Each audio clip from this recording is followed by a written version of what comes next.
And what did the defendant say? He was bouncing and jumping around between different conversations, but he had said that he had killed 2 people. So you said he was bouncy? Yes. Could you explain what do you mean by that? He was very up is the best way I can describe it.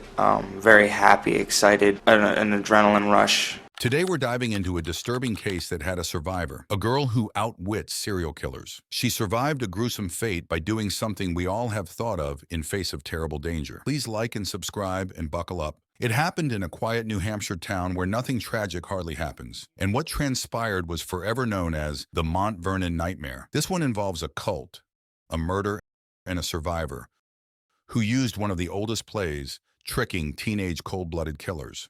The only thought that really entered my mind at that point was, wow, this looks just like a CSI scene. This quiet town where violent crime was practically a myth now carried the weight of one of the most horrific tragedies in the state's history. As we get right into it, please like and subscribe. On October 4th, 2009, it was a night that would forever change Jamie and her family. Jamie was born in 1998 and the only daughter to David and Kimberly Cates. David, her father, had gone on a work trip without knowing it would ever be the same, leaving Kimberly and Jamie. The town had little to no crime, therefore security for homes was not very tight. It was a town where everybody knows everybody. But no one could have seen the deep dark side of Chris Gribble. I could be considered dangerous, yes. You actually told Dr. Urtinus about a month ago that the people in the jail have no idea how dangerous you are. No, they don't. He was a sociopath while Steven Spader was a cult leader. The story is coming unraveled. Then take me away. I'm giving you the opportunity to tell us why this happened. I didn't do anything. I told you someone is telling us right now that you told them that you cut that little girl's throat. That would be a lie. Yes. That would be a lie. I would never hurt a girl, let alone some little girl. That would be horrible. That is horrible. They were bent on destroying a family that night, and Jamie's house was unfortunate to be their target the day David was not around. Here is how events transpired after they broke into Kimberly and Jamie's home. Kimberly jolted awake as Christopher and Steven barged into her room with a cacophony of noise. She called out to Jamie in the darkness, hoping it was her making the commotion. When Steven opened the master bedroom door quietly, he looked in, and he said that there are people, but we thought he said there's no people. So he started to get a little bit relaxed and started talking. He started to quiet us down. Then he shined the light on the bed, and that's when they woke up. Okay. The mother said something like, "Jamie, is that you?" Before she could do anything more, Steven was upon her, slamming a machete into her body with relentless force. Stevie threw the light. He went around to one side of the bed. Steve started hacking at the bed with the machete. Each thudding blow seemed to echo down the long hallway. Terrified, Kimberly begged for mercy, screaming for Jamie to flee and telling her that everything would somehow be okay. Please like and subscribe. What were Quinn and Billy doing? They stayed by the door. They didn't do anything. From the doorway, Billy stood still, watching in horror. Quinn, unable to distance himself from the brutal sounds, clamped his hands over his ears, too cowardly to intervene despite knowing he had the power to stop the madness. Christopher, meanwhile, set his sights on Jamie, who was desperately trying to escape. He hurled her into a large window, and she crumpled to the floor. As she lay there fighting for her life, he ruthlessly stabbed her in the throat and chest.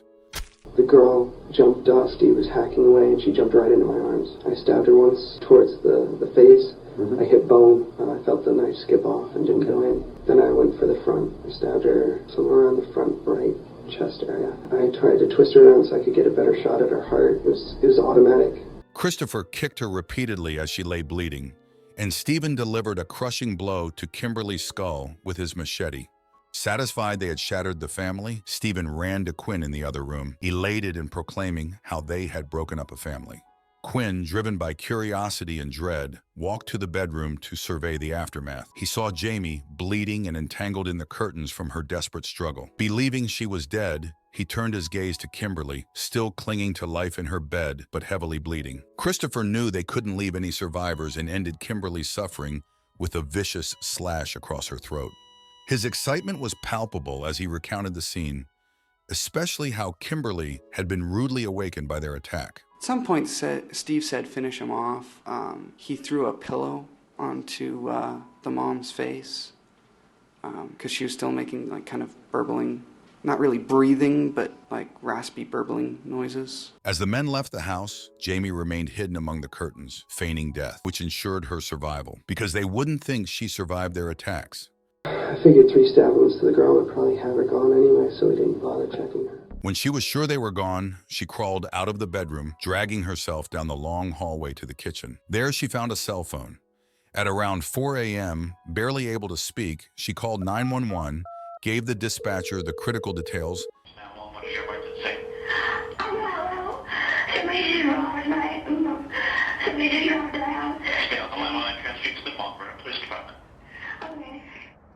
And left the line open, clinging to consciousness as she waited for help to arrive. Pretending to be dead is what saved her because Chris was dead set on leaving no survivors. When he was told she was alive, he didn't almost believe it, but said it is a good thing she did. So it didn't really matter at that point. I was like, well, if they give me the death penalty, then I'll just be dead and this all will be over with anyway.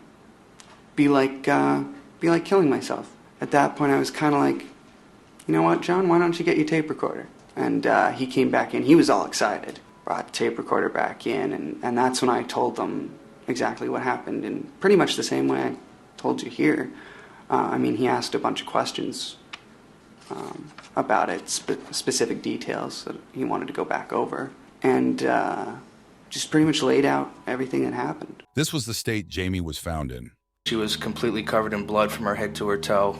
I observed that she had major injuries and major trauma, to include lacerations to her face, extremities, as well as I observed that part of her foot was missing. Jamie portrayed great adaptation to the predicament she was in. Had she reacted hastily, she wouldn't be with us today.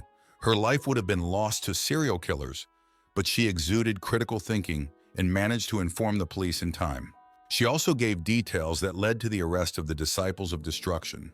She had caught a glimpse on one bald man and heard them saying, "Get the jewelry," which was crucial to their apprehension. Although she managed to survive, she was found in critical condition due to severe injuries. She woke up to a world where she had lost her mom to senseless violence. The attack left the community and the entire nation reeling. The sheer violence and the lack of any apparent motive were shocking. The trial may have been over, but Mont Vernon was far from healed.